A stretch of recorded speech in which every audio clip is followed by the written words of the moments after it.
ताज्या बातम्यांसाठी महान करेला सबस्क्राइब करा आणि बेल आयकॉनला क्लिक करा। कवटेगुलंद शाळेत भोंडला उत्साहात। जगभरात प्राचीन असणाऱ्या भारतीय संस्कृतीमध्ये सणाला नाही तोटा असे म्हटल्यास वावगे ठरणार नाही। प्रत्येक महिन्यात एक तरी सण उत्सव साजरा केला जातो। शालेय मुलामुलींना सण उत्सवाच्या परंपरेची, संस्कृतीची ओळख व संवर्धन होण्यासाठी शाळेत अनेक उपक्रम घेतले जातात।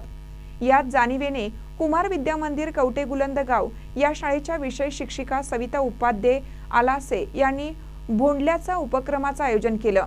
शाळेतील इयत्ता 1ली ते 7वीच्या वर्गातील सर्व मुलींनी सहभाग घेऊन भोंडल्याचा आनंद लुटला।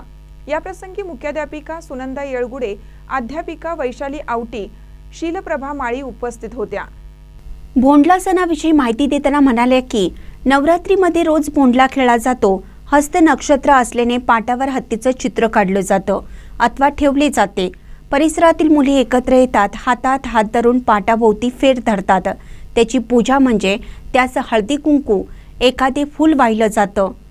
त्या हत्तीभोवती गाणी म्हणतात। मुली पहिल्या दिवशी 1 गाणी, दुसऱ्या दिवशी 2 गाणी, अशी गाणी वाढवत दसऱ्याच्या दिवशी 10 गाणी म्हणतात। गाणी म्हटल्यावर भोंडल्याची खिरापत असते। ती खिरापत मुलींना ओळखायची असते।